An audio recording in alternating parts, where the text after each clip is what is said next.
Welcome back, ladies and gentlemen, to another version of Your Insurance Corner at WLCB Radio 101.5 FM, Slade's Corner, Wisconsin.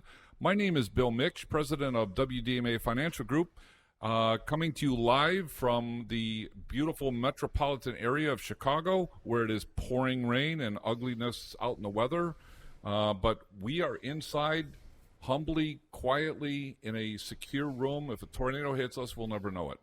That's true. Well, and we got this is old. Yeah. This is an old jailhouse, right? yeah. So if anything comes, we'll just go and lock ourselves in the jail cell, and it'll either be really easy to find the survivors or the bodies. So, Yeah, right. Well, that is Sean Hauser. How you doing, Sean? I'm doing great, Bill. I can't thanks, complain. Thanks for picking up the slack and coming on for your 10 cents tonight. I appreciate that. Absolutely. I'm going to parlay that into a quarter. Yeah. Well, as business is continuing to go on an uptick, I might give you that raise. You know, if I could take a 10 and make 25 out of it, that'd be all right. Yep. So, Well, truth is, my son works for me now. Oh. My youngest one. He actually gets what I do. He gets it. yeah. He understands the insurance part. Not that he's going to take over the business anytime soon. He's going to College of Lake County, and he's wanting to study computers and computer engineering. But he's a math whiz. He's very sharp. He's very sharp. He's very detail oriented. Mm-hmm. And what I do is complicated. It's not simple. When you get into the weeds. And for some people, it takes months to understand what I do, just parts of it. Mm-hmm. He got it within 3 weeks. Wow. And then the other thing I've had him do is, because everything is got a clock in my office, Yeah. everything is time. I've actually have him now balancing the checkbooks and balancing the credit cards and all of that. He gets that too. And I'm like, oh my God. You're getting all of this really fast. You got a raise coming to you. So we went from, I probably shouldn't He's say like this. employee of the month now, right? He got a 10, 20, 30% raise. I'll say it that way. He got a 30% raise after working for me for only about 2 months. Wow. Yeah. Yep.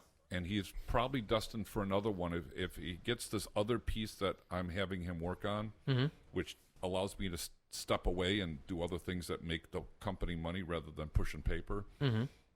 He'll probably be looking at another 20% increase.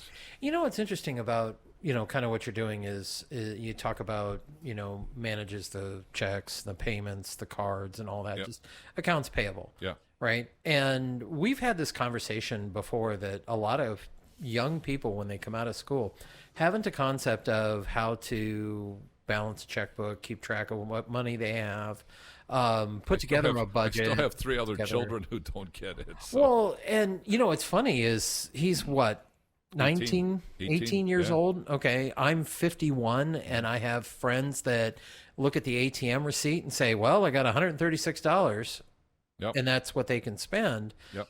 And then it's like, well, what if you run out of money? Well, I just use a credit card. Well, when are you going to pay that back? Well, I'll make a payment and then I'll do this and all of that. And I'm like, wow. And so that's not a common thing to be able to kind of understand budget, income, inflows and outflows. And if you can get that, Mm-hmm. and once you get that basic stuff down, yeah, you go into accounting and it's debits and credits and ledgers and journal entries and all that kind of stuff. But if you can get the basics, all that other stuff will make sense. But the people that can't, Yeah. accounting is the moon to them. Yeah. So, Oh yeah. Well, in this particular case for Trevor, he not only understands it, but my accountant came by one day and said, "What are you doing?" And he said, "I'm doing the books for my dad." He said, "Tell you what, if you stick around and you do that for the rest of the year, I have an internship waiting for you if you want to work on my side of the table." wow. So that's coming from my accountant. That's pretty cool. Yeah. And now he'll learn not only the debits and credits from a basic checking, but now he'll understand business finance, business accounting, because it's a totally different animal than just, mine's a business, obviously, but it's pretty much money in, money out. And how do you apply things? Now you're talking about, depreciation and how to apply it and all of that stuff, Yeah, I think Well, the other thing is working in, WDM&A Financial in Grays Lake, where Bill is the president, if he didn't tell you when we joined the show. But Only in my own mind. But, well, you're the chief cook and bottle washer as well. Yep. But, it's one of those things that a lot of kids they'll get jobs, you get the fun jobs. Like I always envied my friends that worked at the pizza place or, when they got a little bit older, got into college, they were bartenders and stuff like that. But when you get into looking into office jobs and, career type jobs, assistant bookkeeper, accounting internship. I was a financial planning intern. And it's just, it's the name and it's a little bit of that BS bingo that you play, but that means something. Yep. And in his situation, he's learning real life skills doing the things I'm having him do, something that he needs to learn how to do. Here's the other part. One of our clients called, I'll just say his name is John. Mm-hmm. John is a very important client of mine, but Trevor doesn't know that. And you should have heard him be the gatekeeper. Really? Oh my God. If I'm listening to this and I'm like, I gave him like 30 seconds to just let him do his repartee. Yeah. And then Trevor comes in and he says, John so-and-so's on the phone. I said, yeah, go ahead, send him in. It's this company that he works for. Uh-huh. John gets on the phone with me. He starts laughing out loud. He's like, Bill, that was awesome. I was never going to get through to you. I was never going to get through to you. Well, you know what, though? If you think about it, the benefit of him in this position now is, one, he's learning business skills, money in, money out. How to use a copy paying machine. The bills. Well, see, now that's no mean feat. He's not only picking up that, but how many times do you call and you get someone who answers the phone? And I got a call the other day from someone at an insurance company, and I was asking some questions. They were getting back to me, and for some reason he started referring to me as boss. And he's like, so boss, let me tell you what's going on here, boss. And I'm like, what? We're talking about $500,000 in coverage here, and you're calling me boss. Yeah. I'm not buying, a surfboard or an inconsequential purchase. I'm talking about money here that's important to me, and I'm boss. Yeah. And that certainly didn't convey to me Rhodes Scholar. That conveyed to me order taker. Oh, yeah. Or he's trying to make friends with you, but he doesn't even know you, right? Did True. he even go through any of the Q&As of what was your goal, or did he just go right into what do you want and, can we do the contract now? No, yeah, it was it was had to do with my employee benefits, but yeah, boss, and kept calling me boss, and okay, man, cool, yeah, awesome, we'll do this, and I was like, how do you know I'm in a Hawaiian shirt right now? Because I was, but it was just funny, and it made me laugh because I don't think I'm Clint Eastwood and Gran Torino yet, but I'm getting there. Like I saw a clip from that movie. Remember Walking? What was it? Michael Douglas did. Going Home. Oh yeah, I know what you're talking about. Where he lost his job and he's working for DOD or something like that. Yeah, I know. He loses his job and he's having like this one day and he blows up the street construction project and it's like I always wanted to do that. Yeah. And I saw that on YouTube and I was thinking, God, am I that guy? So not yet. Well, we started out with a good thing. I'm going to tap into something you just talked about a second ago before I get into this. Okay. Tonight, ladies and gentlemen, we're going to talk about claims. And it's not going to be boring, I promise you, because we're going to talk about stories that I've had to deal with. And some of my listeners, you are part of the story. I will maybe not name names. Names will be changed to protect the innocent. Something to that effect. But the fact is, claims are complicated. Claims are complicated. Claims are complicated. And it starts with what is a claim. But before we do that, you asked me a question just before we went on the air, and you said, I'm trying to determine whether or not I should convert my policy. Okay, so let me set a little background here. I am in the midst of a job change, and I've worked for a company for several years. He's not working for me. No, I don't work for Bill. Although when he was saying, well, I was going to give him a 20-30% raise, I was like, I got to be a lot nicer to this guy.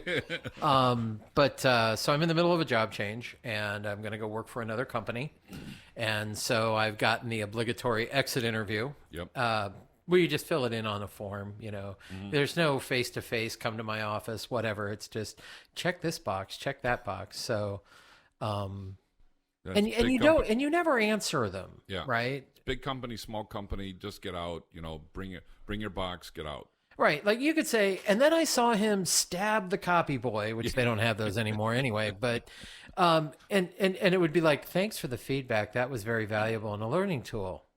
So anyway, so I'm going through this job change, and they send me my Cobra payments and all my Cobra information and all that. Maybe we'll bring that up in a future week. Yep. But one of the things that comes out was I have life insurance through the company, and they sent me a very convoluted document about how to consider or how to make the decision. Do I want to convert group life to an individual policy? And I don't know what I'm going to get. Am I going to get, I've got group health insurance or group life insurance over here. Does that convert to term? Does that convert to whole life, universal life, whatever? And to be honest with you, I have a degree in this stuff, and I don't understand it because I haven't done it in 30 years. Right. But it just didn't make any sense to me. Yep. So there's two different lanes that are available in the broader scheme of things. Okay. One is portability. Means that you have a term policy which usually what corporations offer is term insurance. Okay. And let's just say it's $100,000 just for discussion purposes. And it says it's portable. It means literally you can take that term policy, contact the life insurance company, and for the same price or a little bit more expensive, but not much, you can take that policy with you. Okay. And just have the billing entity be the life insurance company rather than the corporation that you were getting it from. So would this be similar to other benefits where today they offer me one times life or whatever? I think that was me. Yes, that was. My wife is saying, make sure. Okay. Bring milk. No, she's telling me, don't make sure I'm not eating ramen when you when I get in an accident. But so they give you like one time life, and then I bought some others, to help pay for a mortgage and stuff like that. Right. And so I'm assuming I'm going to pay both sides, meaning whatever the company was paying plus whatever I was kicking in. And that would be close to what the premium would be. So the portability would be close to what you're paying now. Got it. Okay. Either spot on to the penny or very close to it. Okay. Conversion is totally different. Converting a policy literally means converting it from term to whole life or universal life or something in that ilk. Okay. So you're looking that ilk. Yeah, you're looking at a policy that's going to go anywhere from 5 to 10 times what you're paying now, because it's going to cause you to buy the permanent policy, whole life or universal life. And you want to get into the weeds a little bit. I hate to say that, ladies and gentlemen, but conversion is not for the faint of heart. The first thing you're going to look at is go, oh my God, I can't afford this. Well, think about what the life insurance is there for. Think about, can I get this on my own by calling Bill? Can I, or your agent or whoever? Nice cover. Yes, thank you. The FDA, the FCC guys are listening. Yes, that wasn't necessarily a call to action, but I do have my kill switch right here. So. Call the agent. Can I call the agent and say, do I, can I get this better than what I'm getting it from my corporation? Sure. The short answer, I will tell you, the short answer is usually if you got fairly healthy, and you don't have too many moving parts, you can probably do better in the open market than you can with conversion. Okay, makes sense. If you've got a medical condition that is going to cause you to be what's called table rated, which means you've got cancer, diabetes, kidney disease, some kind of medical condition, the biggies, that makes you not uninsurable, but the insurance companies are going to not treat you very nicely premium-wise. Conversion makes it simple. Here's the price. This is what you get. There's no underwriting. There's no questions asked. How much do you want? Okay, you want $250,000. Great. Here's the price based on your age. And you're coming off of, and it's because you're coming out of like a group thing because they can't do all of that. When you join a new company, Right. they don't ask you all of those questions. It's open enrollment or Guarantee issue, no questions asked, unless you go past what's called the guarantee issue amount. A lot of corporations will have a guarantee issue amount, maybe up to $500,000, sometimes $1 million. Depends how big the company is. Yeah, I've run into I think with my wife, she ran into that because she wanted to buy something on me, but she said, well, 2 times salary or whatever. And they said, no, because you hit a threshold. So then we needed to answer medical questions. Exactly and all that. right. So there's what's called guarantee issue level, which means no questions asked. This is what you get. Right. Period. If you want more, there's freedom to go up to a certain level, but now you have to answer a bunch of medical questions. I call it the Spanish Inquisition. 1 question and 10,000 commas. Have you ever been sick? And tell us about it. So conversion doesn't ask any of those questions. Here's the premium based on the policy you're buying. Okay. All right. And be prepared that when you're converting a policy, you're looking at 5 to 10 times what you're paying for it now. Because the life insurance company knows if you're converting, they know you're a risk. It's probably there's a good reason why you're doing that, right? Yeah. Otherwise, you'd go to the open market and buy it anywhere. In 30 years, Sean, I've had 1 client convert their policy. 30 years, 1 client. Because they could find better rates in the open market. This person had cancer, so they had no other choice. They had to convert the policy. Okay. No, that's great. I appreciate that because. You're welcome. So these are little nuances in benefits that HR doesn't talk about. Honestly, brokers don't talk about. I do, but I'm weird that way. I want to make sure my clients know what they have. And so I do open enrollment meetings. I'm going to Florida next week. I hope. Not on Tuesday. Are you flying into Alabama and driving over the border at night, or? Yes, I am. Yeah. Yes, under the cover of darkness, without the mask. No, not really. That's like in the middle of the day. Have you seen the trees they grow down there? Yes. It's dark when you're on those expressways. Yes. So, but I do open enrollment meetings all the time for every one of my clients. We don't just gloss over the picky stuff. I tell my clients, listen, you need to understand we're going to get into the weeds a little bit. At least I've told you. If it doesn't resonate with you, I totally get that too. Then if you need more questions, I'm over here. I'll stand by the corner. You and I can have a conversation. It's all good. And then you can get your specific answers question without being, rudely interrupted by, Janie Lunchbucket in the corner.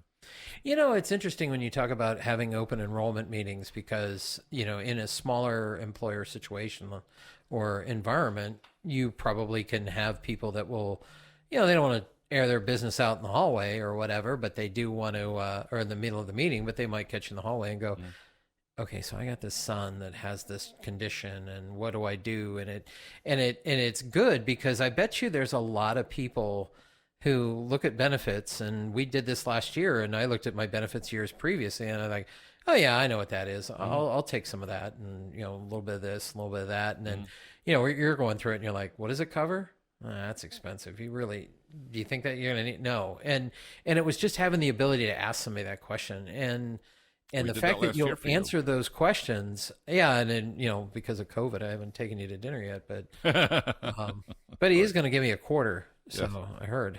So, but no, I think it helps. And, one thing I've learned from listening to this show and not just, sucking up, but I need producers, but, is like, there are so many questions I would have asked when I was referring or reviewing this recent job offer. Like, benefits were benefits. You got benefits? Okay, well, yeah, okay, they got benefits. And it was like a generic thing. Yep. And I'm asking the guy who's doing the recruiting, I'm like, so tell me about this life insurance coverage and this disability. Can I buy more? Can I do this? Can I do that? And he's like, honestly, I don't know. And the HR guy was, well, I'll get back to you. But, the thing is, I never would have thought to ask those questions. So I bet the HR person, with all due respect to him, was blown away that you started asking questions about stuff that... Or am I the guy that made the decision based on the benefits package and not the salary? Now, and in deference to him, I'll give him a little space because for a 40 life group, the HR managers not only covering, human resources and the benefits, he might be covering payroll. He's got workers' comp. He's got some legal crap that he's got to deal with.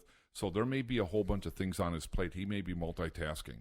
And I honestly, I'll give him a little space. Sure. But he should at least have a general knowledge of the benefits, at least the crux of them. Not at my level, but at least 60% of salary and. Oh, he knew all that, okay. But it was 60% of salary up to cap of this, and long term was a cap of that. And what if you want more? Can you buy more? Can I go to the open market? And you had said something about somebody had bought disability, and if you buy and pay for the disability yourself, and then something happens, that's tax free, but you have to do it before you join the. Yeah, it's blah blah blah blah. And I'll be honest with you, I tune out then too. So I'm not like your listeners. You listened, so you took notes. Good for you, good boy. You got a star for the day, a hearty handshake, the pat on the back, and a warm glow of victory. Well, that's a benefit package for you. So let's talk about claims. Okay, claims. All right. So in the benefits world, ladies and gentlemen, you have medical claims, most of which is what we're going to talk about. Dental claims are a big deal, though, especially these days. A lot more people are getting Invisalign implants. Some people have what are called missing teeth. I mean, that's a term in the dental vernacular, honestly. Like they had a tooth pulled, or no, like they don't have it. There's a missing tooth that was pulled and it's not there anymore. And then you go to another company and you find out it's called the missing tooth clause. And if the missing tooth clause is not baked in the dental plan, Jesus Christ won't put that tooth back in for free. They won't touch it. The dentist can put it in, but it's at your cost. But well, we'll let you go by that. He had George Washington teeth. So he's from Britain. Yes, no, exactly. Massachusetts, Virginia. Oh, I got you. West Virginia. No, never mind. We're going off the track here. Yeah, so, and into nowhere you should go land. Okay, so claims. Sorry, can't help myself. It's been a long week, ladies and gentlemen. And we'll talk about the week at the top of the hour. So medical, dental, and vision. Now, I'm going to kind of kick vision to the curb a little bit. Vision plans, generally speaking, are more like discount plans. They're really not insurance policies. I'm starting to dig a lot deeper into how these things actually work as opposed to not work, as the case might be. You really have to pay attention on the vision claims because it's not just your copay for the exam, copay for the frames. It's what's the allowance? How much money does the insurance company give you to buy the frames or the lenses or the contacts? Yeah, if I remember right, it's like you go and you get the exam, right? And usually the exam is covered. With two exceptions. Okay. One is if they do the cornea x-ray. Okay. I'm a big proponent of the cornea x-ray. Okay. But the cornea x-ray generally is not covered, or if it is, it's just a small portion of it is covered. Right. I'm still going to tell people do it anyway because your eye doctor can pick up things that your medical doctor may not, like diabetes, heart disease, a handful of other things. So I have to go every year and get my eyes dilated where they, and then they look deep into them and then... This is actually an x-ray. It's not the puffer, not the light where they're looking in with the... This is literally an x-ray of the cornea. Oh, yeah. See, no, I don't think I've had that, but I have to do the whole exam to make sure that, my retina is... Yep. There's no broken blood vessels and things like that. Right. But so I see that that's usually covered. Then they tell you, well, you can pick from these frames, and they all look like like reform school frames. And then you get 20% off of this, and then 5% off of this coating, and $3 off of M&Ms and whatever. I mean, it's like all this crap you can smear on these lenses, but it's always a discount. It's a discount. It's not insurance. It's not. I can design an insurance policy, but it would usually be indemnity. What does indemnity mean? I'm going to give you up to $150 or up to $200 or up to $250 for your exam, frames, lenses. Anything above that, you got to pay for it, right? And then you might get a discount from the eye doctor, optician. optometrist. Yeah, exactly right. So generally speaking, when you have a vision claim, you got your exam, which is going to maybe include the cornea X-ray. It will include the glaucoma test. That's when they put a puff in your eye, and then they do the refraction, right? If you wear contacts, they have this ridiculous fitting fee. If you've been wearing contacts for 30 years, you know what I'm talking about. This is an annoying fee. It's ridiculous. It should be a part of the deal. But because it's baked into the policy, that eye doctors get to charge for a fitting fee. Yeah, you know what's interesting? This year or last year, I had my eyes examined. I have to have them done every year, and usually I get to spend some money because I've got flex money left over. And this year they had to do a particular test that's never been done before, but it had to do with checking the health of my eyes and all of that, and it wasn't the usual dilation and all that. And so they did the test, submitted it to my health insurance. Health insurance kicked it. And then I had to pay it out of pocket. Right. But did they tell you that could happen? They said it might. But might usually means it will. Right. Well, what's interesting though is I'm going to the dentist tomorrow to have an evaluation done on having possibly an implant done. Well, the endodontist who did the root canal said, you know, your sinuses are too narrow or something, so they're going to have to build that up, and that would be covered under your medical insurance, and it needs to be presented correctly because otherwise they'll kick it back for you and blah, blah, blah. And I'm thinking, wait a minute, I'm going to a dentist, but somehow my primary doctor needs to get involved so that the medical insurance, and that's kind of like this optometrist or the vision plan, where they're all starting to like intermingle, and I didn't really think that would happen. Yep. Well, Blue Cross, for example, and United Healthcare have discount arrangements in their policies in a lot of cases where you can have VSP or Delta Vision or Vision Works, I think, or something. Yeah. But they will have an additional discount. What the eye doctor will do is look. Well, you got Blue Cross? Okay, give me your Blue Cross card. And they'll look to see what the discounts, what the payouts are for that plan. Then they'll look at your vision plan, and they'll look at what the payouts are, and then make a decision as to which plan pays them better. Not necessarily in your favor. No offense to the eye doctors. I get it. Everything's a business. But they will look at it based on what's in their favor. They'll look at it in your favor, too. Sure. Usually the medical plans are not nearly as good.